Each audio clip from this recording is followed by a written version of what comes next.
We want to switch gears a little bit about being informed and understanding consumer trends.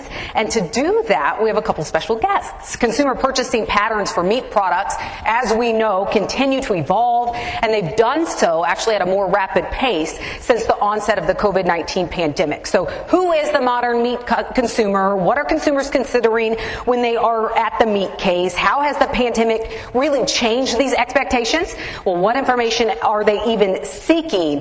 To really give some insight into all of that, we have Danette Amstein. She's the principal of Midan Marketing, as well as Maeve Webster, president of Menu Matters. And they are going to offer some insights into really addressing those questions and provide actual insights that you can take home with you. So thank you to Midan Marketing as well as CEO Next for sponsoring this session and these speakers. Let's give them a warm welcome to the stage.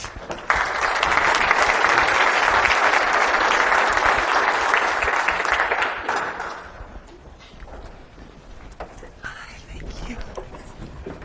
Good morning, everyone. I'm going to apologize right now for this voice. It is my body. I don't know whose voice I've had. Hopefully, it will hang in there, and then for just a few minutes, and then we'll take over, and we'll go from there. I'm going to start us off with just a couple of comments about where the consumer's at, and then I'm going to sit down. I'm just going to take it, and then we'll go into some Q&A after that. So I apologize. I'm going to take one more drink of water. Hopefully, this will hang in here for a few minutes.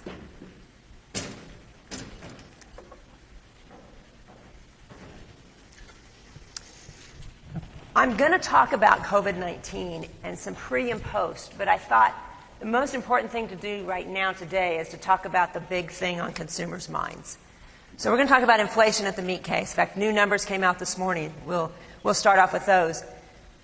If you would, please forgive me for starting out with a few no-duh moments. I'm going to use two slides just to set the framework, lay the landscape for where we're at right now. And it's okay if you want to verbally go, like, no duh, Danette, knew that when I got here. Tell me something I don't know. We'll get into that.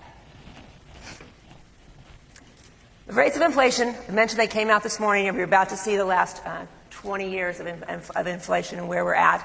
According to the polls that came out this morning, overall inflation was down just a smidge, which is good news for us. Our food at home runs higher than our average inflation number. Food at home is what we buy to purchase, to cook, to eat at home. That's that number. And of course, it was up a smidge as well. The bigger rise that was announced this morning was in this number. It's our meat, poultry, fish and eggs number. And it's actually hit 14% this morning. Now, there's a lot of things that go into that number. You know that, and I know that. Consumers, however, don't really understand that. They're just thinking prices have gone up.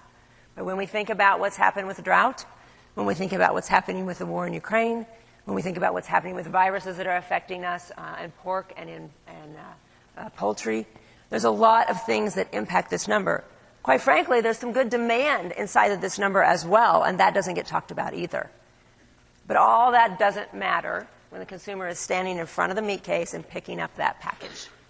What they see is a higher price. And in fact, where we're at right now is about 82% of consumers are concerned about inflation. There's another no-duh moment for you, right? We're all concerned. This number is exceedingly high compared to a lot of things we've seen.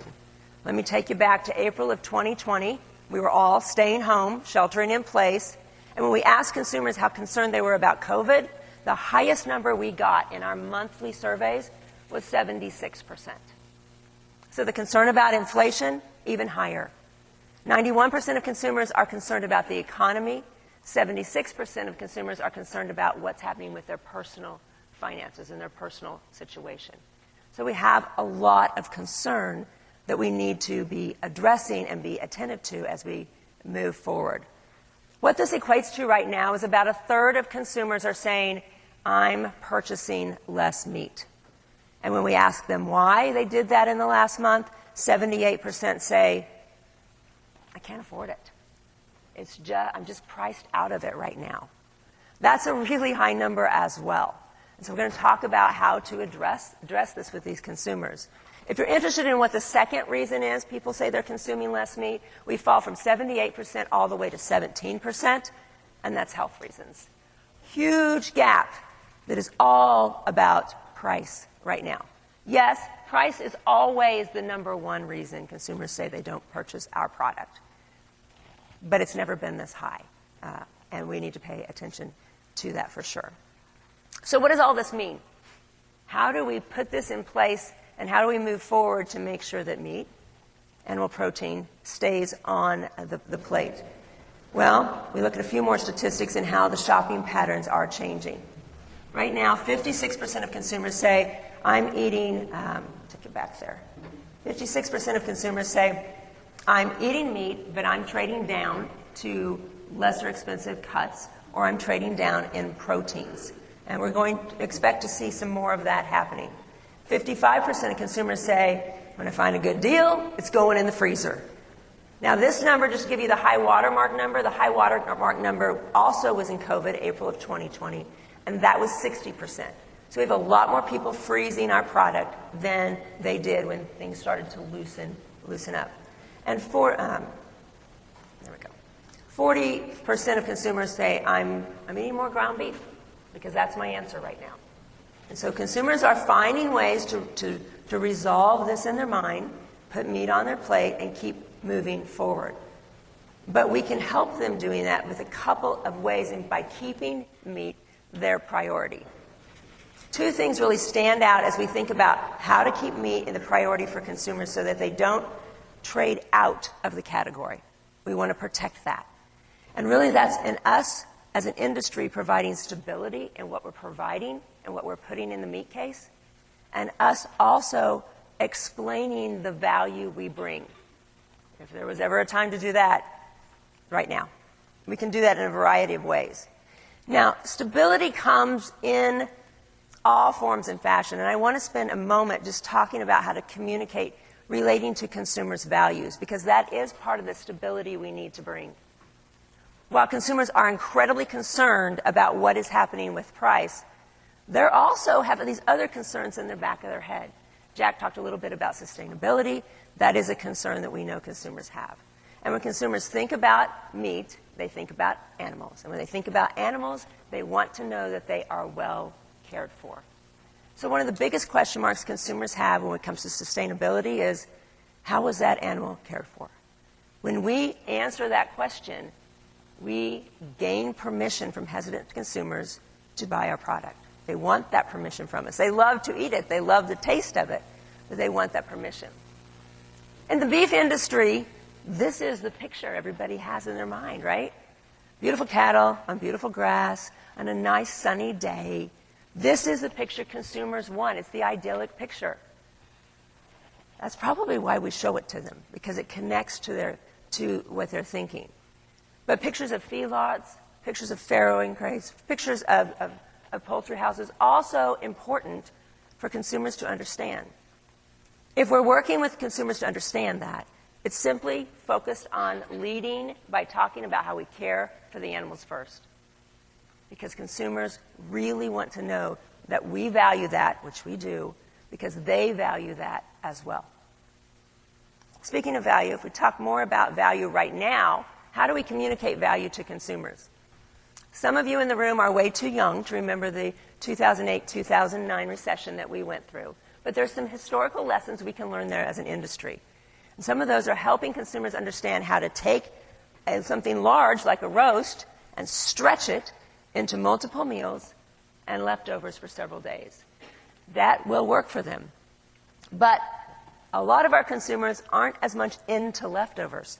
So we have to provide ways for them to learn about our products here and now.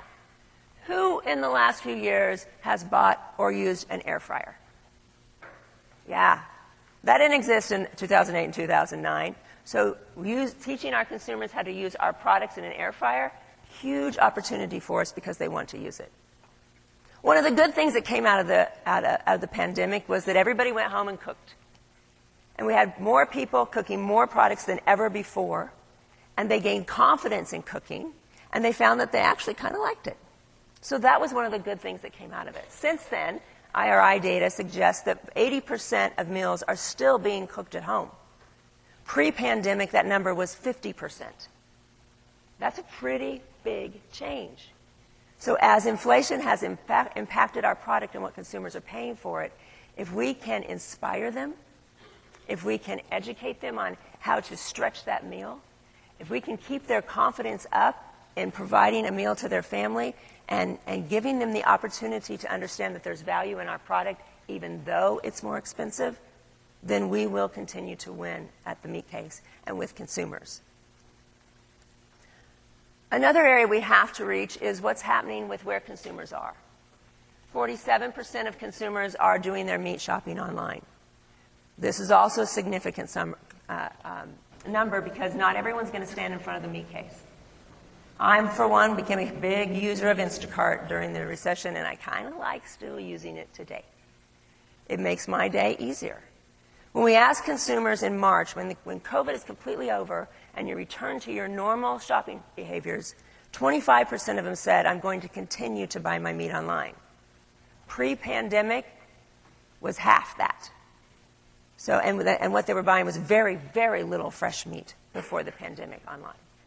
So as the behaviors change and the consumers thinking differently, we have to funnel our messages through different avenues to get them right where she is, in front of her on the screen, whether it's on her phone or whether it's on the computer.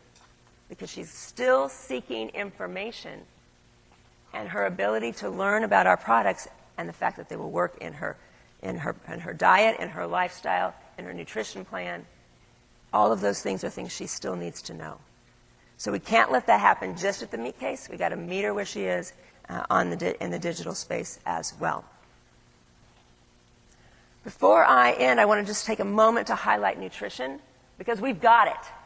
Our products have it, and we often don't shout that from the rooftop as well as we should. Jack talked a little bit about alternative proteins, plant-based proteins, and while I like to talk about the fact that we are the single whole ingredient product, and we get to just use the word beef, Jack, versus all the words you had on the labels there for kiwis, I can appreciate how consumers get confused about this. Being in marketing, I have to give the plant-based folks credit. They have done something we've not done well, and that has shouted protein from the rooftops. So people often connect their products with protein versus ours. Walk through the cereal aisle, walk through pasta section. You will see enhanced with protein on so many items. So if I can implore one thing on those of you in the room that have an impact on packaging, it's this. Get protein on the front of your package. Get it so it's in every shot on an online shopping site. Make sure people know that the original source of protein, the place they can get the best protein, comes from animal protein. That will help us move the industry forward, particularly as they're making the decision when something's more expensive, because protein is one of the reasons that helps them make that purchase. Our competitors know that. We need to enhance our efforts in this area as well. Because in the end, this is what we're all about. It's one of my favorite pictures. This is what motivates me to do what I do. It is about consumers coming together, enjoying our products with family and friends every single day. But they continue to face headwinds. So we have to communicate with them where they are. We have to provide the stability that the meat industry can provide and communicate and show them value. And that's how we're going to weather the inflation storm, just like we've weathered the COVID storm. So I'm going to stop there. Turn it over to you, Maeve. All right. And excellent. Thank you so much. So I have the unenviable challenge of talking to you about alternatives. But I want to put some context around what's going on with the alternative market. It's been alluded to a couple of times already this morning, but I worked with CO Next to pull together a survey. This was late last year on consumer attitudes and behaviors around this meat alternative category to understand what exactly is happening and what does this mean to the ag industry. So this was a survey that went out to a representative sample of consumers nationwide. And the first thing we learned was that these alternative categories are significantly less scary to consumers than they were when we originally did this study in 2019. So that is only 2 years. And right now, less than 20% of consumers have any kind of really significant concern about what these products are, to the point where they are not going to go near them at all. That's down from 40%. It's been cut in half by about 2 years. Why that happened was that these brands, particularly Impossible and then followed by Beyond, were very smart to focus on getting these products into restaurants first, because if brands that consumers trust, like McDonald's and Burger King and a host of other restaurants, essentially put their stamp on it and say, we feel confident enough to put this on the menu, then consumers will think, well, then this can't possibly hurt me, and so I'm willing to try it.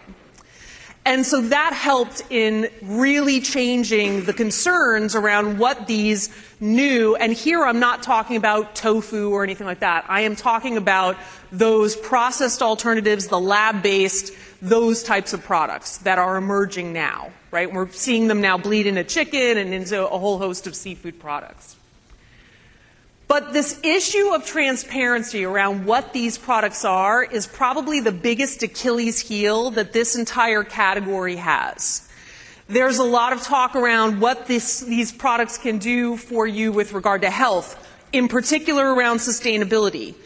But is this all true, and what exactly am I eating? I think Jack made a good point about consumers' lack of understanding about these terms that they can't understand, and what does this all mean, and scientific versus intuitive terms that we can use. But the reality is a lot of these products, people just simply don't understand what on earth is in these, to the point that even some of these products have gotten caught out by regulators in having ingredients that, we weren't really sure what was in there and whether or not they were safe. So when we talk to consumers about this, you can see these numbers, fairly decent numbers around consumers being concerned. What's in it? How healthy is it? And, how exactly are they created? Now, granted, consumers will never understand food processing. I mean, it's too much for them to kind of wrap their head around. They got too many other things to worry about it.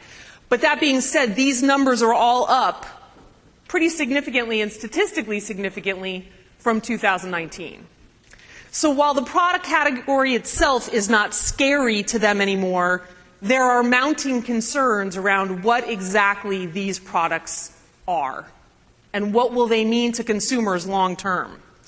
And this is true across all cohorts, all demographic cohorts, from Gen Z through to boomers, to varying degrees. They all have their kind of key or niche issues that they may place slightly more importance on, but the reality is all consumers are becoming a little bit more focused on what are the long-term implications to them and their health and their family in consuming these kind of products.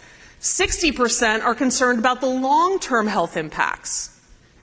And I think if you want to put this into some kind of context, think about this whole conversation we've been having over the last 2 years around vaccinations. Not to get into the politics of vaccinations, but think about how many people were concerned about the vaccines and that conversation that kept coming up, positive and negative, around what were the implications of taking these products. Now think about what kind of concerns might come up around a product you are eating on a regular basis, feeding to your children. This is why long-term health has become a bigger and bigger issue. And then there are a host of other issues around this as well. And these ones that have the stars, these were all up by a statistically significant share, again, from 2019.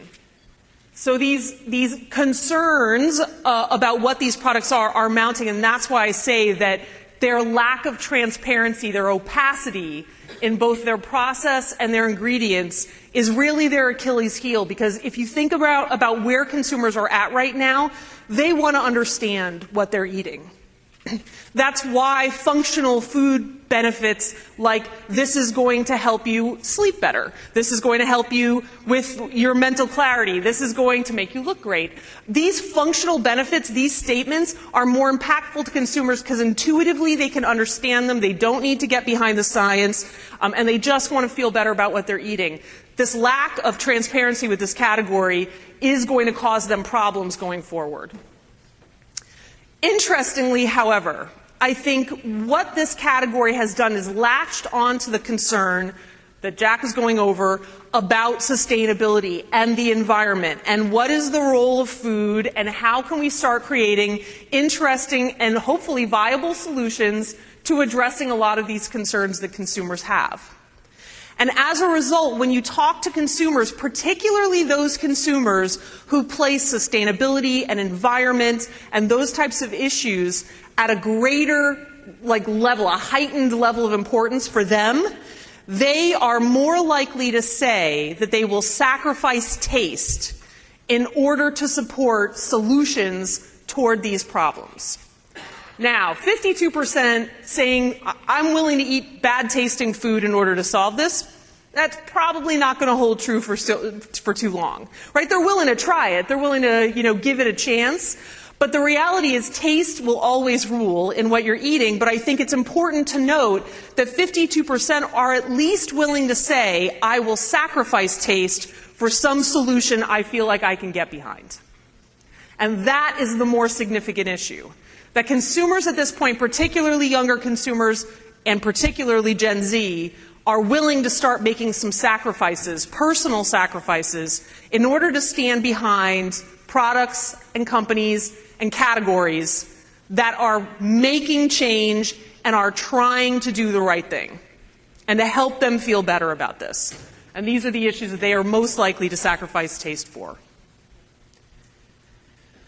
So where are we at right now with regard to actual participation in this category, regardless of their actual perceptions around it? Well, almost 2/3 of consumers have actually tried some type of alternative. And again, sticking with this idea of the more process or lab-based alternatives, for lack of a better way to really pinpoint what they are.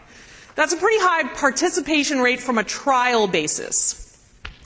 Now, that is up significantly from 2019, where only 42% had actually tried it. And this is either at a restaurant or at retail. Now, while 74% of them say that they continue to order it, the reality is that they are purchasing this in addition to meat. They are not abandoning meat by any stretch. And even that 74% that said, yes, I'm still participating in this category after having tried it, the reality is their participation is waning. And though they might say they're participants, they're probably only ordering it or purchasing it every once in a long while. Because the numbers for these categories, like the Impossible and Beyond brands, are actually on the decline. They are not growing. There's a lot of trial. They're kind of the shiny new object that everybody gets distracted by, but they are not maintaining.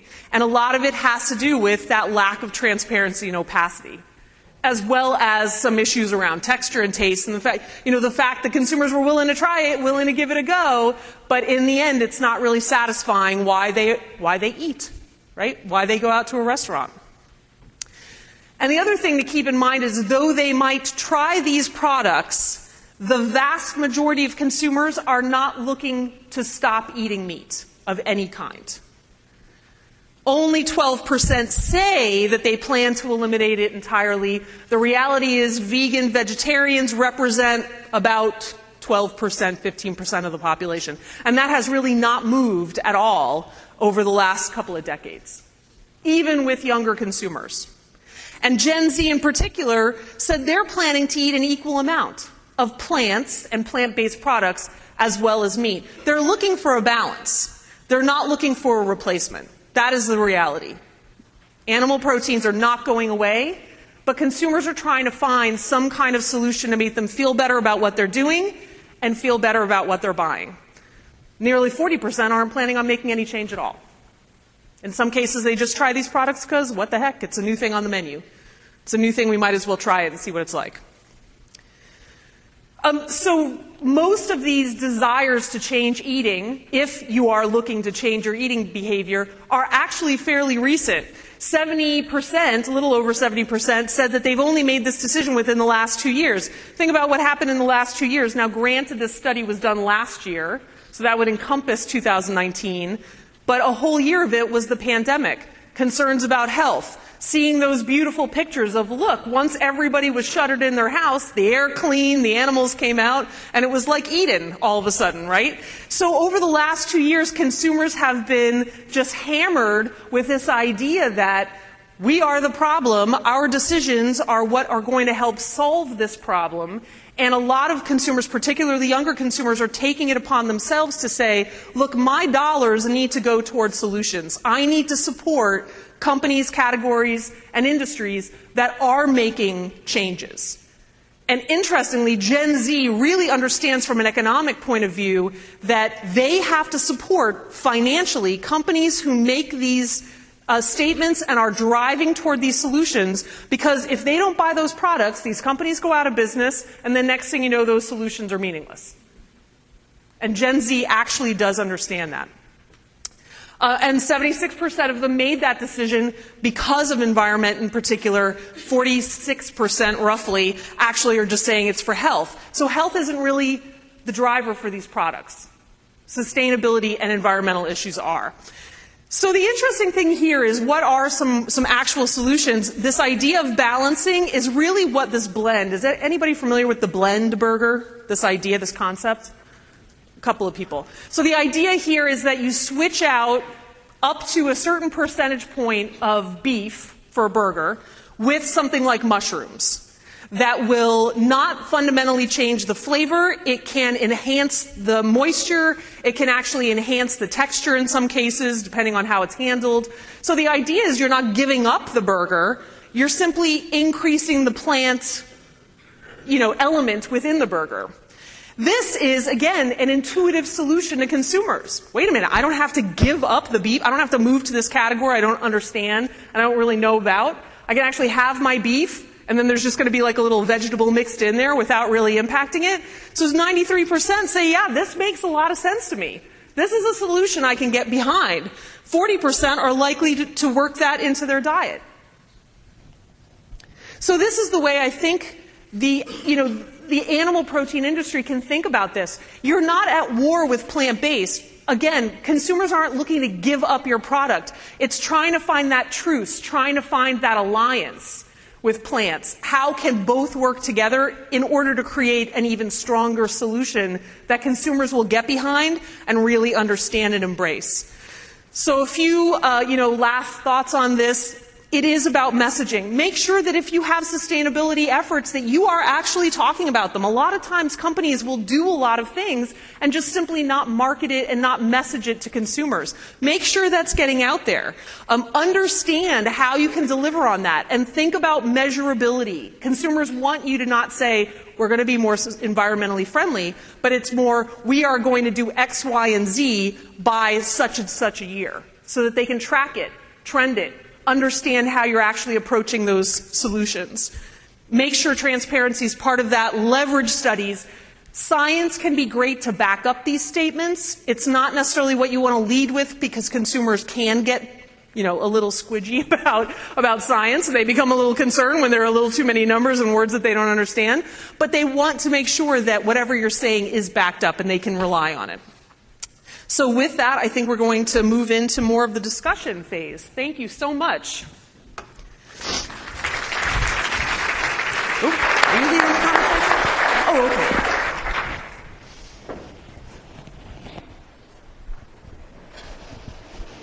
Yeah, so we'll open it up for questions. Don't forget, you can ask those through the app or raise your hand and we will get a mic to you. So there's already a couple questions up here, and then Hannah, aka the voice of the app, has one.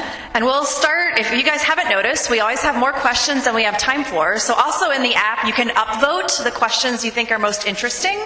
So we'll try to pull from the top of that list and get at least one app question in.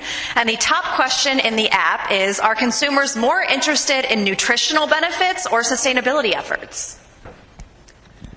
You want to go first? Yeah, sure. Okay. I'm going to say it depends on the consumer. Yeah. We're seeing a rise in concern about sustainability. We expect that that's going to continue to ebb and flow as meat prices change.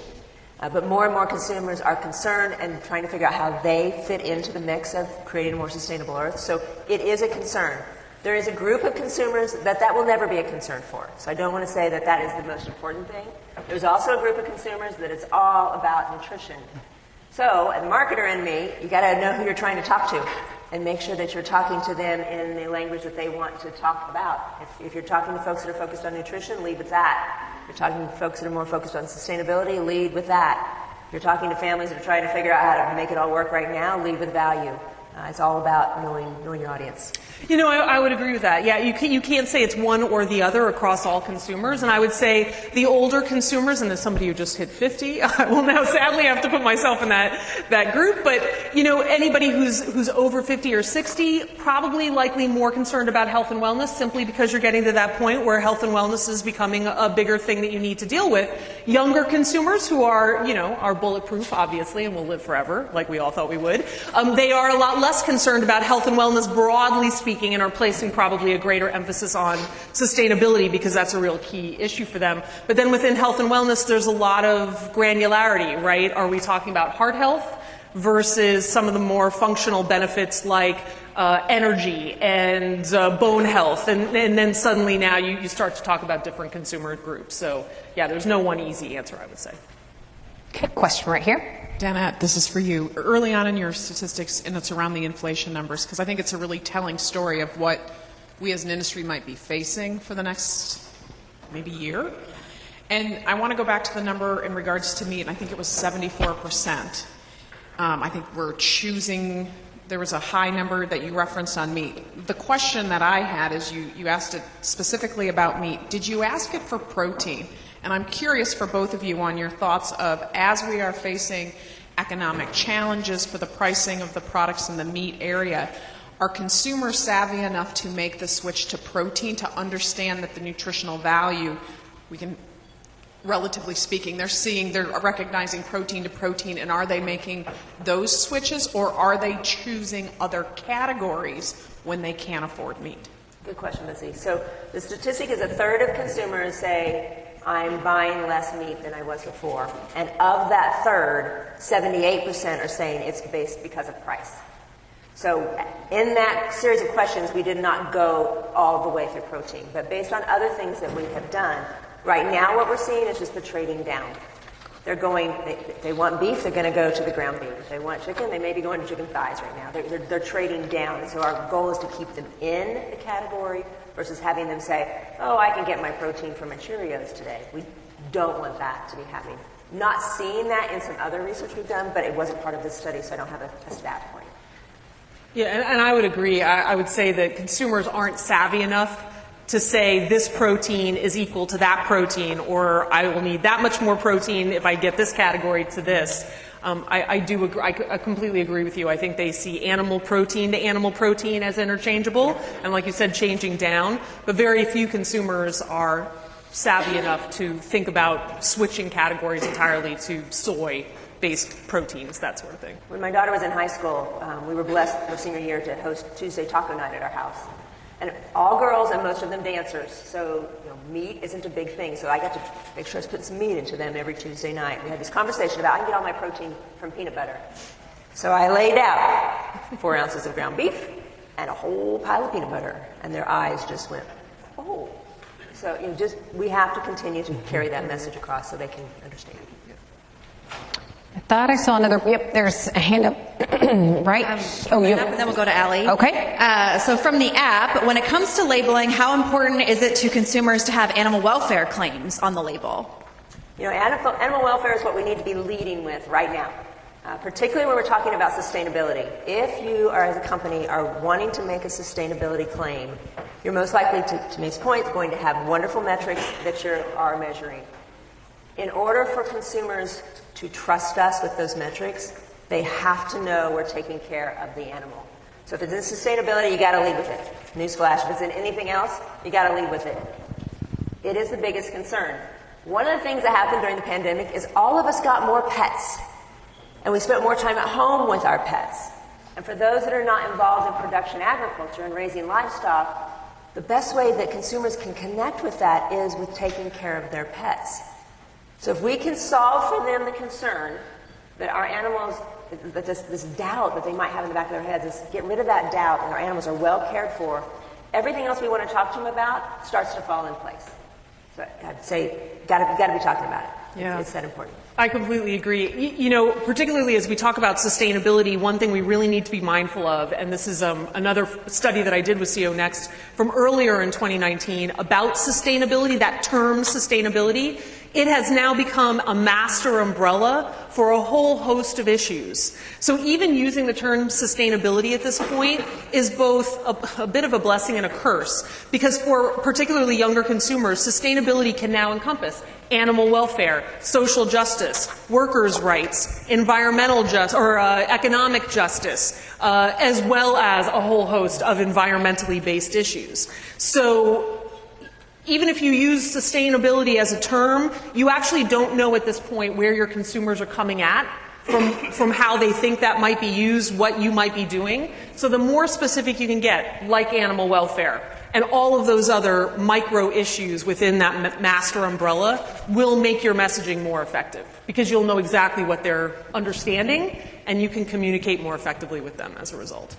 Okay, question right here. So when it comes to this idea that the consumer is going to pay more because your company is more sustainable, I guess kind of twofold. Would you say there's a ceiling on that? And would you say it's younger generation specific, or is there an audience in older demographics that is actually interested in companies being sustainable? Yeah, I would say it's going to, how much more they're willing to pay is going to be based on a host of issues. Like right now, paying more during an inflation becomes a lot more challenging than, during a better time. I think they are willing to pay more because there is a value in that objective and they want to support the companies. And I think even a growing group of consumers, particularly younger consumers within Gen Z in particular, that they understand that these are more costly efforts to a degree. So I think that they are willing to pay more. But I think that that is with a big caveat that they feel like you're actually driving toward those objectives, that your communication is clear, that you've been honest about what you're doing, that they can then look it up and then track your behavior and not find anything concerning to them. But I do think that that is more of a younger consumer behavior than an older consumer behavior, because I think older consumers have heard a lot of messaging, seen a lot of efforts that haven't necessarily panned out, and so the perceived value in those promises I think is different for older consumers than younger consumers. I will agree and add to that some research we did last year specifically on sustainable consumers and what consumers thought of sustainably raised meat. It's a very clear line. The younger they are, the more concerned they are versus older consumers. So, Gen Zs versus the boomers. However, that starts to shift when we get into income levels. Who typically has more income? Older versus younger. So now I've just given you a nice little crosshairs. And to add to that, when you go to the urban and the metro areas, it goes up regardless of age, regardless of income. So it kind of gives you a murky crystal ball of who says they're willing to pay more. Hannah, do we have another question from the app? There's another hands up. Are consumers willing to pay more for sustainability claims on labels? Yeah, I think yes. Yes. Yeah. I mean, I think in general, yes. It's one of the ways they feel they can contribute. Mm-hmm. So earlier you said that, animal ag, we're not at war with plant-based protein. But do the plant-based protein companies think that way? And in turn, then how do you respond to that? You think about in the past, like the Chipotle ad really stands out, and how the perception of animal ag changed because they took that approach, yet ag tried to take the higher road and at times then struggled to come back from that. So if we're not at war, but they think that, then how do you combat that? Right, and to clarify, it's not that Animal Ag isn't at war with the plant-based protein alternatives. It's plant-forward behavior, right? The desire of consumers to want to eat more plants of all kinds. That's why the blend does so well. But yes, to the other point, I completely agree with Jack that you don't want your messaging to be that you are at war, that you're going to war with these groups, because I think it does just create a very challenging image for you, for them, and the whole thing. But I do think that they are at war, and their behavior is very much, and if anybody has seen The Dropout or We Crashed or any of those shows, it's a very Silicon Valley-based behavior where it's bullying, it's aggressiveness, it's self-righteous indignation, largely. And I'm not saying that to be demeaning to that category, but that is in fact the behavior that they have adopted because they are essentially taking that Silicon Valley-based mentality that started with all the tech boom and moved it into food. And I think that is a huge challenge because that is the way they are behaving, but I would not rise to their, or lower, to their level with that. I would add to that, let's not make a mistake here. The top 2 plant-based companies want us, animal protein, eradicated from the earth. Right. That is their mission. If you dig deep enough into their bylaws and why they're created, that's what it says. So it's not only that they want to beat us in this game, they just want to get rid of us completely. But we win in so many areas that we have to keep carrying that message forward. And I do a little dance when their numbers go down. I mean, I do, because this is such an important industry that they don't want to participate in, right. They want to replace. Well, and that's why their numbers are going down largely, because you're absolutely right. That is their objective, is to wipe animal proteins off the planet. But if you look at those numbers, consumers don't want to get rid of animal proteins. So their entire mission statement is essentially going against consumer behavior, which is, in part why they are now facing issues. Okay. Well, to wrap things up, what is the one thing that you want to leave Summit attendees with today and to take home?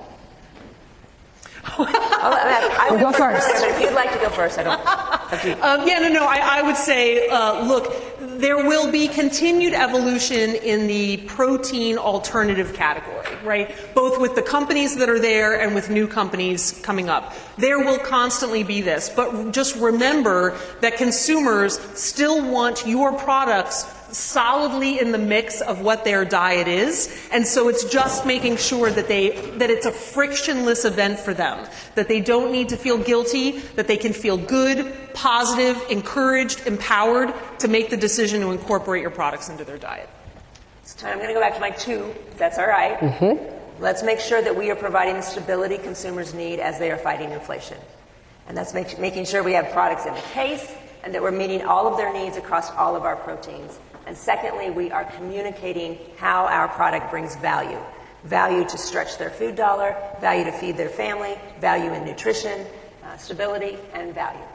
Thank you so much for the great insight. We appreciate it.